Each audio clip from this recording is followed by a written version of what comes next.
re-explore the whole question of Egypt and the whole question of the movement of the races, and how did that pyramid get there? You know, how did the civilization, how did it actually get started, and who was the people who started it? And then we have all of the other lie mechanisms, of course, which you have to negotiate and plow through.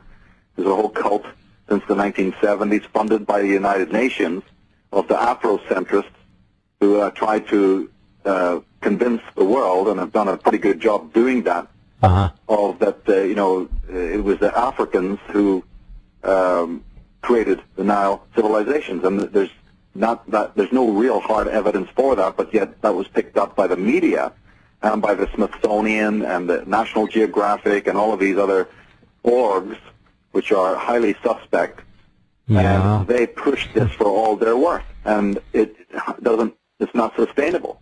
But at the same time, you're stuck with having to then rebut it, and these latest discoveries do rebut it. Even the discoveries of Sigmund Freud at the turn of the century rebutted it. But you know, they don't care. The establishment doesn't care what facts are. They're going to hit you with whatever media spin that turns the whole of reality upside down. And my job then started in the 90s, start focusing on this level of disinformation, and through deconstructing the disinformation, plowing through the welter of lies that have been disseminated about Egypt, about Ireland, about the age of catastrophe, and about so many other things in this life. What we commonly know and understand about Giza and Egypt and Egyptian civilization is, I hate to use the term, but it's essentially a lie. What other word would you use? It's a lie, and there are people promulgating this lie who know damn well that it's not true. But they've got money, they've got ego invested. You know, it's a big tourism industry, and we don't want to slight the black races of Africa, but unfortunately, the DNA is not to be argued with. He's not of African heritage. It's clear he's of European ancestry, and it's clear that this man is Northern European. Most people would think, well, we'll see another Barack Obama or something like that. No. And Obama trying to claim ancient Egyptian heritage amuses me to no end. I forget which pharaoh he claims to look exactly like, but it all gets to be out of hand. Yeah, he was claiming to look like Amenhotep IV, who's known as Akhenaten. That's considered to be, that's Tutankhamun's father. So, you know, that could change, but the consensus is that Akhenaten was Tutankhamun's father, and Nefertiti was the mother of Tutankhamun. There's other scholars, of course, have different takes on this, but that is the general idea until new evidence comes forth to change that. And Nefertiti is a very important character because she has been the one, in fact, of that particular dynasty, that particular family, that many scholars through the hundreds of years have suspected was of Western ancestry. So to find out now through the most up-to-date science, DNA science, that in fact her son is directly, non-negotiably of Western ancestry is a huge vindication, not only from my work, because I am probably the only scholar who has said that, because other scholars have tacitly admitted that there's some sort of connection between the East and the West. Right. But not a single other scholar that I know of, apart from the Commons Beaumont of the turn of the 1960s, and Conor McDowell and Anna Wilkes, the people that my books are dedicated to, other than them, and perhaps the American Ignatius Donnelly, have ever suggested that the actual kings of Sumeria, Babylon, and Assyria, and Egypt, and so on and so forth, including many of the characters mentioned in the Bible, by the way, actually came from the West. This has been stated, but all of those scholars are completely suppressed. My work is to carry on their legacy. Mm-hmm. But I must add again that the Nefertiti thing has always been a question mark, not only because of her facial features, but because her ancestry has been completely removed. All the books that are official say, oh, nothing's known about her, her family line isn't known. In other words, there's been a very big cover-up to make sure that nobody can track her back at all, apart from herself. And that, I believe that I smelled a rat with that, because that seemed to me that there was an obvious campaign to make sure that her ancestry would not be known. And so then now to find out, I repeat again, that now that the science, the genetic science shows that her son was of European ancestry, it is now a no-brainer that the 6 other daughters and the mother, and potentially even the father, that's Akhenaten, were of the same Western descent or heritage. Yeah, we did get right to the point where you were making it quite clear that the sisters and the husband were probably also of Western European extraction, and that's clear. There is, again, an awful lot. If you just do a simple search for King Tut in any search engine and look for images, you will find pictures of him, and there's just no question about it. I mean, the man is not of African DNA descent. Let's not take anything away from the African cultures, and they've made their contributions. But ancient Egypt is a construct of people who have scrubbed the historical records and made damn sure that we don't have access, and thanks to Michael we do now, to the concepts that are crucial in understanding what really went on in ancient Egypt with those pyramids. So who is behind the confiscation, as it were, of the data and literature that pointed to Western European or Gaelic heritage, in at least in terms of that particular dynastic family? Oh, it's that particular family's history has been skewed beyond all recognition. The main perpetrators are the British Crown and also their cousins in Germany, the Bavarian government, the Bavarian royals.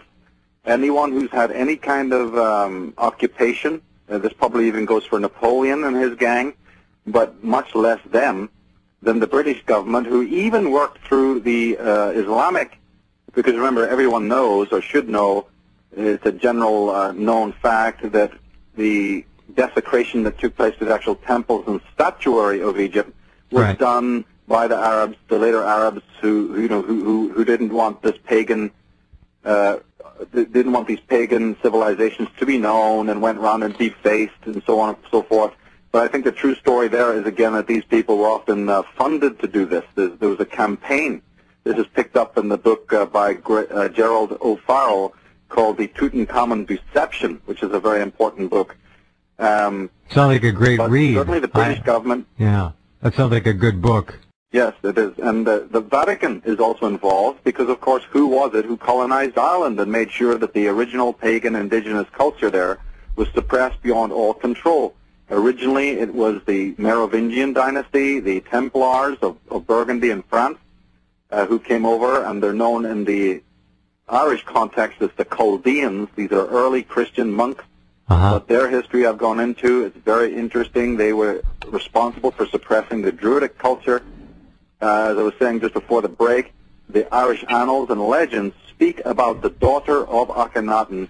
Lorraine Evans, in a book called The Kingdom of the Ark, is a very top-level archaeologist who specializes in digging up Egyptian relics in England, in Britain. Her book is full of examples of this.